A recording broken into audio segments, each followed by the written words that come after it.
Brief content warning for this episode and for the movie discussed in it. It does contain themes of emotional abuse, relationship abuse, domestic abuse, sexual assault, suicide, and rape. So please go into it forewarned, forearmed, and if you have any doubts at all, please go and listen to one of the other episodes.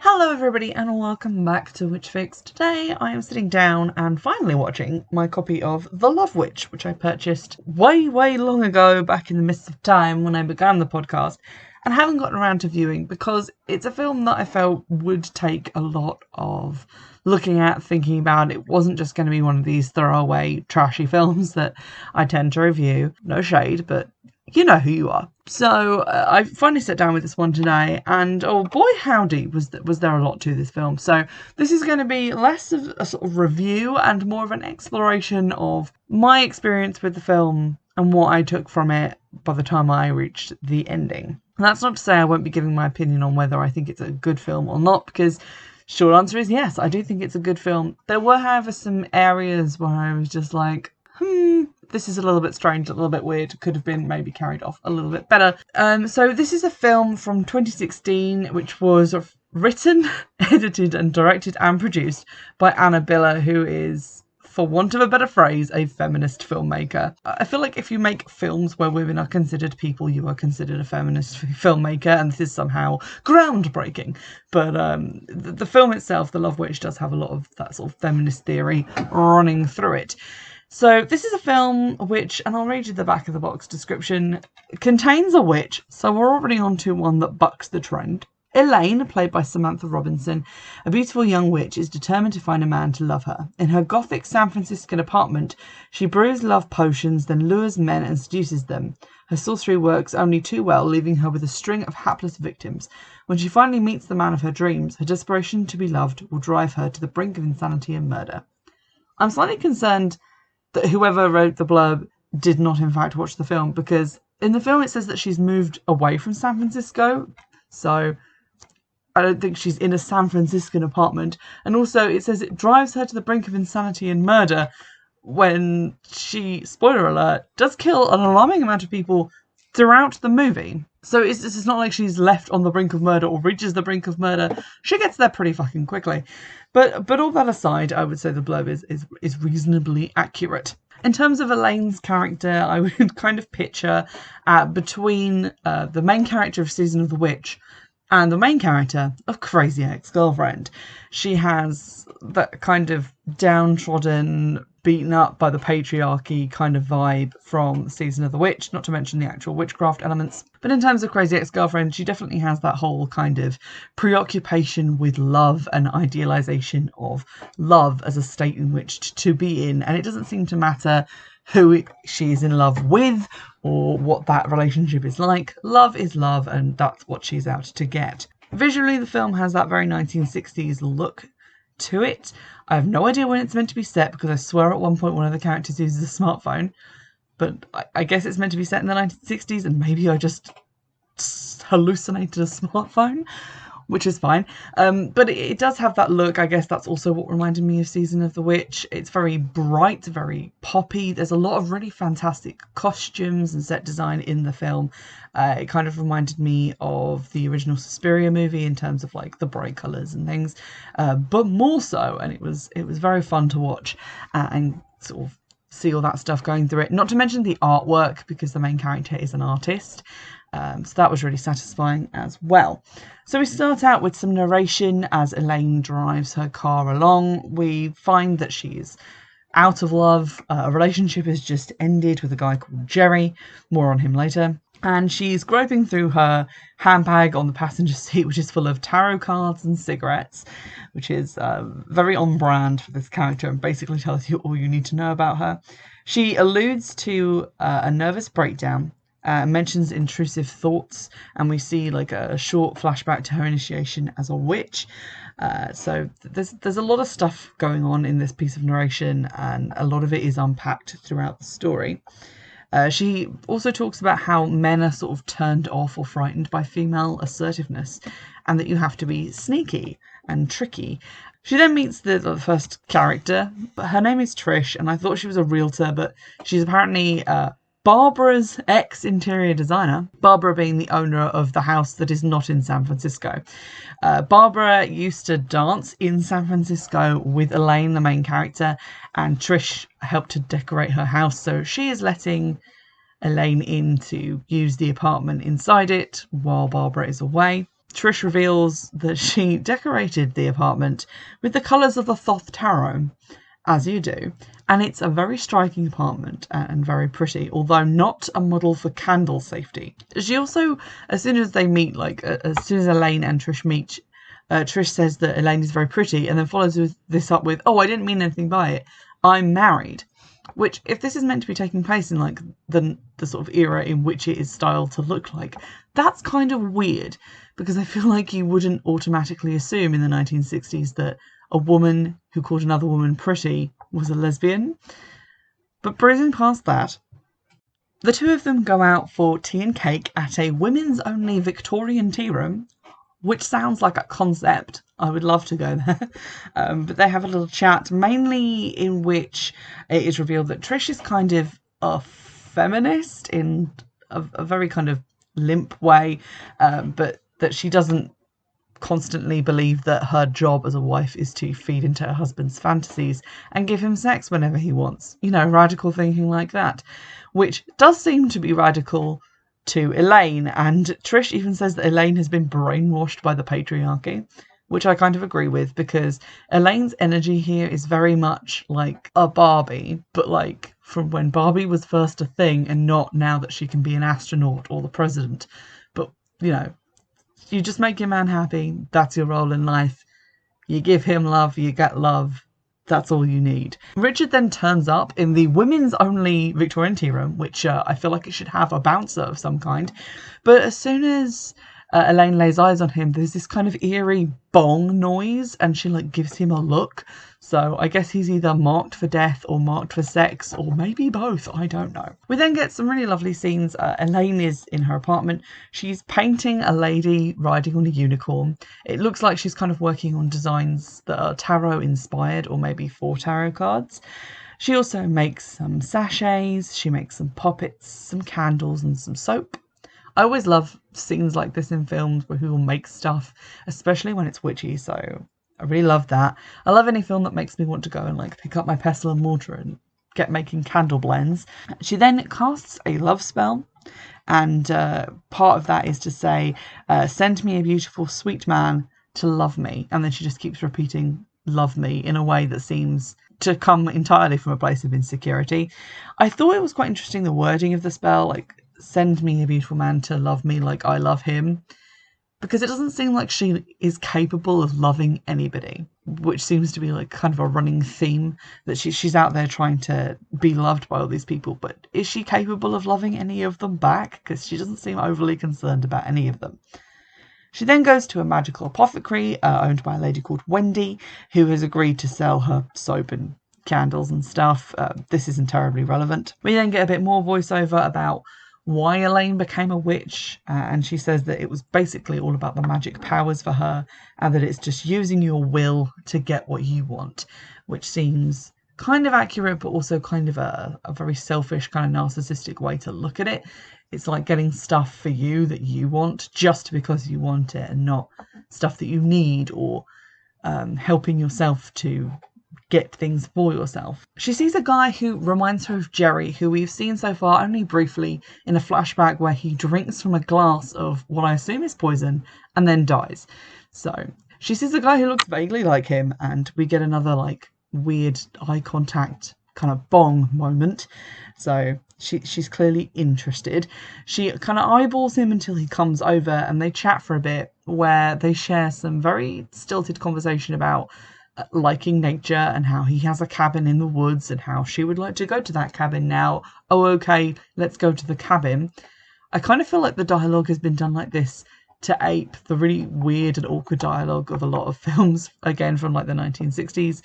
That kind of unreal feeling, which isn't like dialogue written for people to say, it sort of feels like dialogue written for a book. So if that was the intention, it's very successful. We find out a little bit about this guy who apparently loves nature. That's basically all we find out about him, aside from the fact that he is a literature professor and I guess kind of a corporate hippie type person who just believes in free love, but I guess only for him. And his name is Wayne. She invites herself over to cook him dinner at the cabin and gives him a flask of something to drink, which is most assuredly bad news. He starts to see like whirling rainbows, which is kind of filmed like there's a bunch of sun catchers in the room, just reflecting rainbows everywhere, which is really cool. She then does a little bit of a striptease for him, and he starts to have like weird hallucinations. They sleep together, and then straight away he seems kind of overcome and choked up with like emotions, or maybe just a reaction to the hallucinogens, whatever. But he starts talking about how she doesn't play games, she's not she doesn't have an agenda, she isn't trying to push him into a relationship or marriage. He kind of feels like he's fallen in love with her immediately, which may well be this spell that she's cast working. But meanwhile, she just kind of sits there dead-eyed, like a doll that you've taken the batteries out of, which kind of leads back into my thing about how like she doesn't seem to really love these guys or care about them at all. He also mentions that all the women who are attractive enough for him are stupid, but the smart ones are ugly. So clearly he has a chip on his shoulder about something. She continues to say things like that she loves him and she calls him baby, but she's not actually looking at him. Like, she's slightly behind him and just looking at the ceiling, like she's reading cue cards of lines that people say when they're in love. So again, she doesn't seem to be very connected to this guy. She's also internally calling him a pussy and not a real man because he's like too emotional, and she mentions that no one ever comforted her when things were bad and when she was emotional, so again hinting at something that's happened to her. She then makes him breakfast. I'm not sure if this is directly the next day, but he looks awful. He looks like the guy in Misery, but like halfway through the movie, like when he's really bad and addicted to pain medication. Spoiler alert for that movie and also the book, but they're both very old and you should watch/read them right now. But yeah, he looks terrible and probably on the brink of death. She does a little tarot reading where the Three of Swords comes up. The Three of Swords is a recurring card. It came out of her purse with the cigarettes. We see it in numerous readings.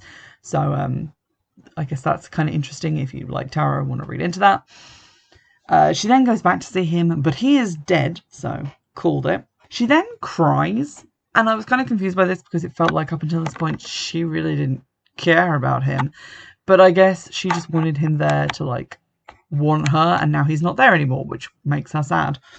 So she gets a jar and pees into it with great aim, adds a used tampon, some herbs, and says, "Now a part of me will always be with you." So she's like burying this witch bottle to symbolize part of her with him outside the cabin.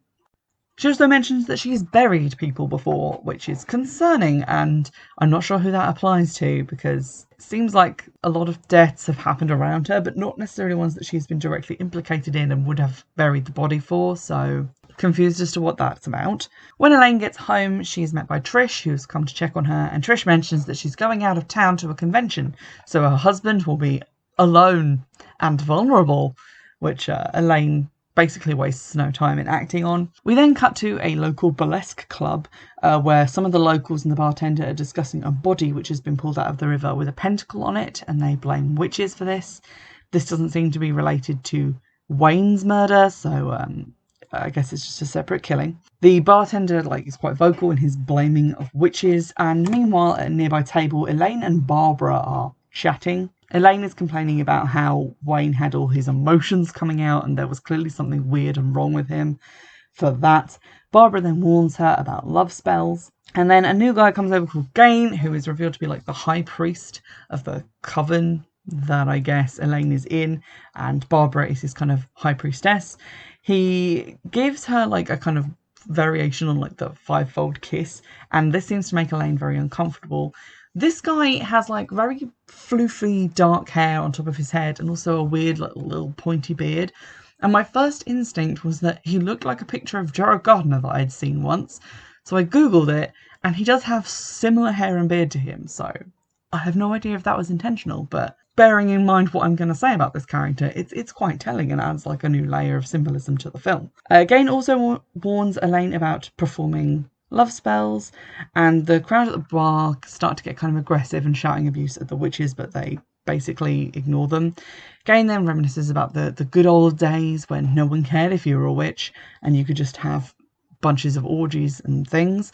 Orgies seem to be his interest in witchcraft, to be honest. He introduces a pair of hot blonde twins who are called Moon and Star, and says he has brought them to the burlesque club to learn about the magic of dance and women's sexuality. He then goes on to deliver a little treatise on this, with Barbara sort of chiming in, while we watch a striptease happening on stage. And I thought it was quite interesting because he talks about how witches have to work out where their power comes from, and women's power comes from their sexuality, and that all the bad things that have happened, like witch hunts and things, have been to do with men's fear of women's sexuality. While at the same time we are looking at a woman being viewed for sexual purposes. So her sexuality is on display for men, and they are not afraid of it. They're like openly ogling her. So to me, this kind of read as like, there is the way that things were where women were repressed and their sexuality was kind of pushed back as being something to be ashamed of. But now it's sort of the reverse, where their sexuality is being used by men for men, and it's again not empowering for them, but for a completely separate reason.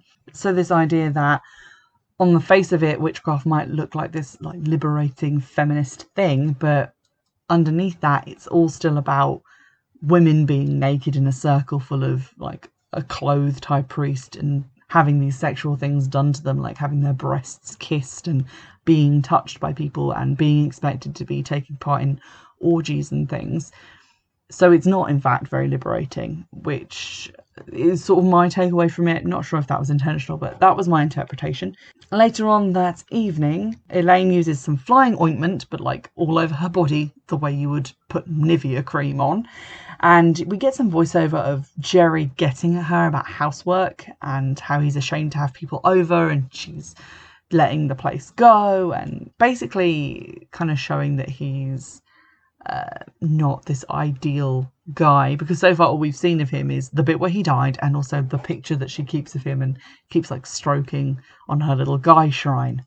We also hear another guy's voice, which I assumed was her dad, and he says that she's crazy and stupid to believe in witches, and that she's fat, and various other things. So it's clear that there's been a lot of men putting her down in her life. She then relives her initiation, which kind of fed back into my interpretation of the burlesque club scene, because she's sort of laying on the altar while Gain talks about how the woman is the original altar, like talking about her as if she's a piece of furniture, and then he like climbs on top of her, and she clearly doesn't want to take part in what's happening, or has agreed to do it but doesn't really like him that much. So again, that kind of idea that it's not as liberating as it might appear to outsiders. We're introduced to the recently promoted Sergeant Griff Meadows, who is a policeman and who is apparently investigating some of the stuff to do with where Wayne the Professor went missing, because Shelley, who's a blonde lady he was talking to in the park earlier in the movie, comes to ask about whether he's been found, is he missing or kidnapped, and she says that he started talking to a weird lady in the park and then disappeared, and suggests that maybe he might have gone to his cabin. So the cops go to check that out. They very quickly arrive at the cabin and find that a lot of stuff is amiss.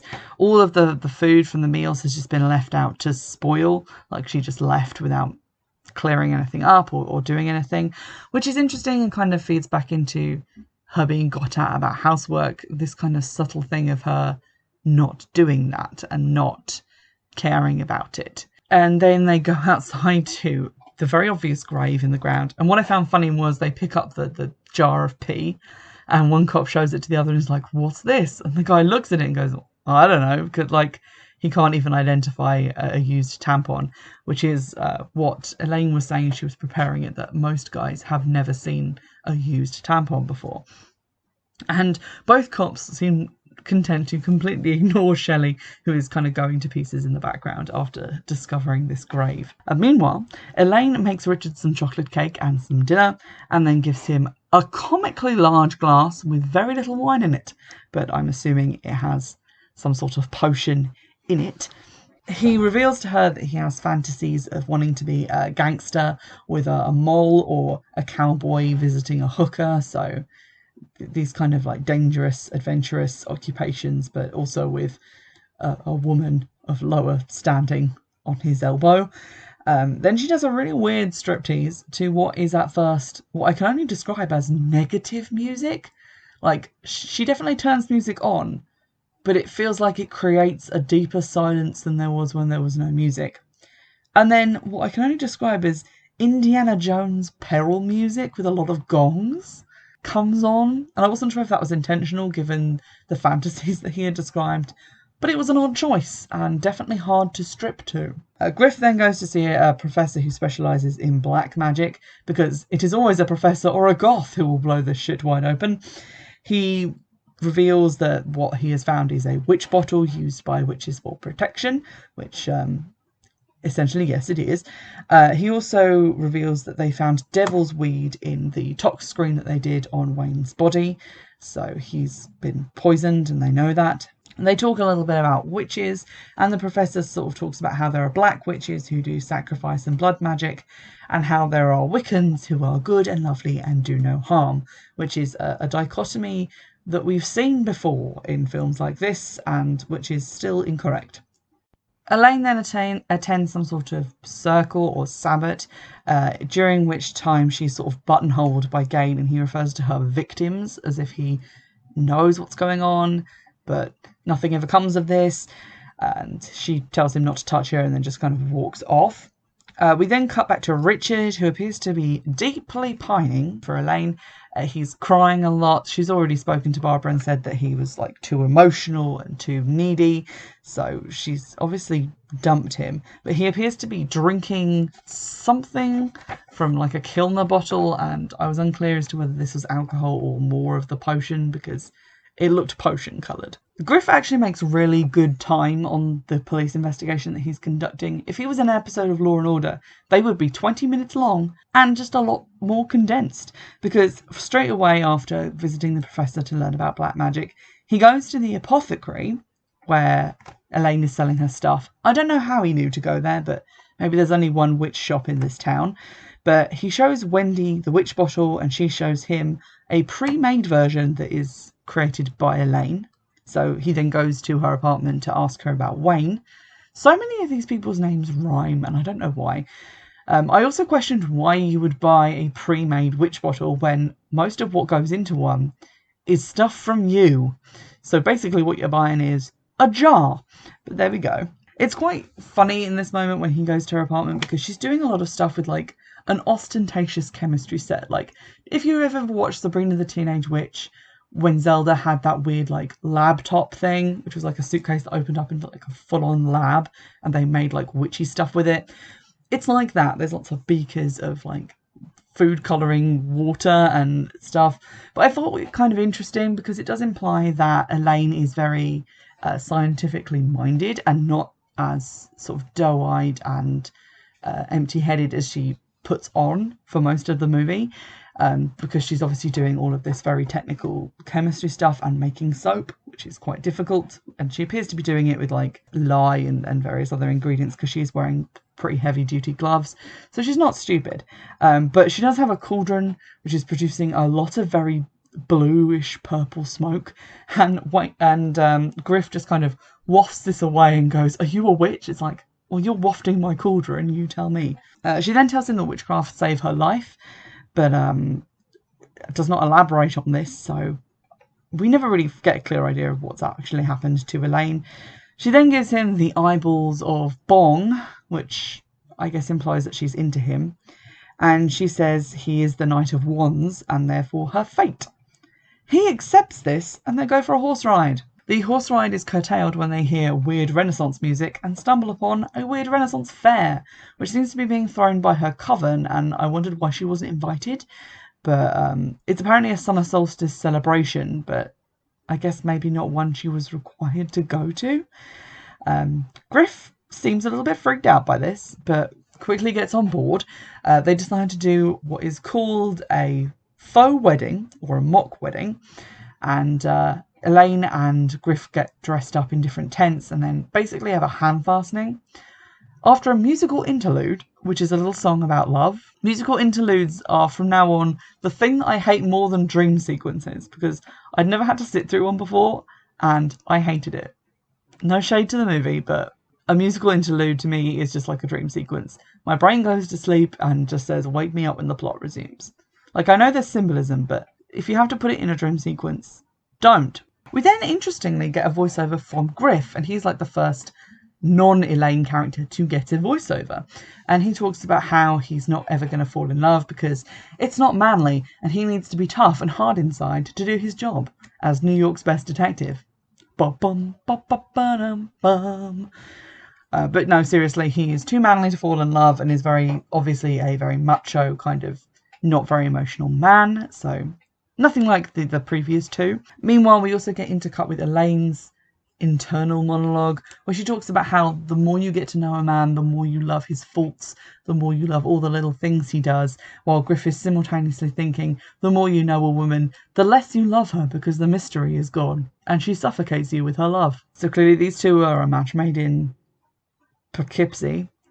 It's not going to go well. Regardless of his feelings on love, Griff puts the brakes on the Wayne case because he doesn't want to consider that Elaine might have been involved. His partner, however, is determined to keep talking about it, and he reveals that Elaine's old coven had some suspicious deaths in it, and then her ex-husband Jerry died, and obviously that's pretty suspicious. So Griff does the most logical thing and punches his partner in the face because he's manly. The next section of the film can just be summed up in 4 words.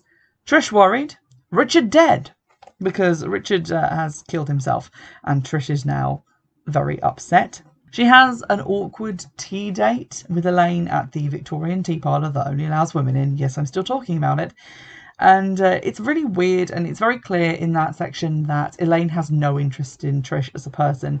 She's very self-involved. She doesn't seem at all bothered by the fact that either Richard is dead or the fact that Trish has just lost her husband and discovered his like gory remains.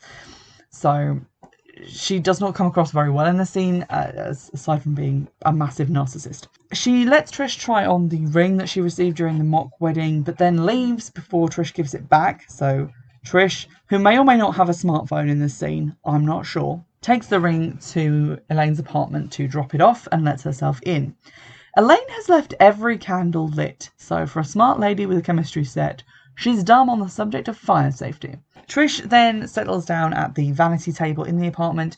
She tries on some of Elaine's lipstick, then some of her eyeshadow, then her wig, because part of her really long dark hair is a wig that she is apparently on this day left at home. She then tries on some of Elaine's lingerie, but over her own underwear, like she's trying on a swimsuit in a shop, which I found like weirdly funny. Because it's like, I mean, I am going to like come into your house uninvited and smear all your cosmetics all over me, but I draw the line at trying on your bra without wearing my bra underneath. She then finds the guy shrine, including the picture of her late husband Richard, obviously freaks out, then opens a drawer and finds a bundle in it labelled Richard, and then inside is a piece of paper titled Love Spell for Richard. So, if Elaine was trying to cover her tracks, she has failed miserably. Like, use a fake name. Just use an initial. Leave some vagary to this. Some mystery, perhaps. But no, she's basically might as well have just labelled this evidence. And Trish is very upset. At this point, Elaine comes in behind Trish and picks up an athame because she seems disturbed by the fact that Trish has found this evidence. However, she doesn't then kill Trish. She just shrieks like a girl while Trish attacks her and calls her a slut.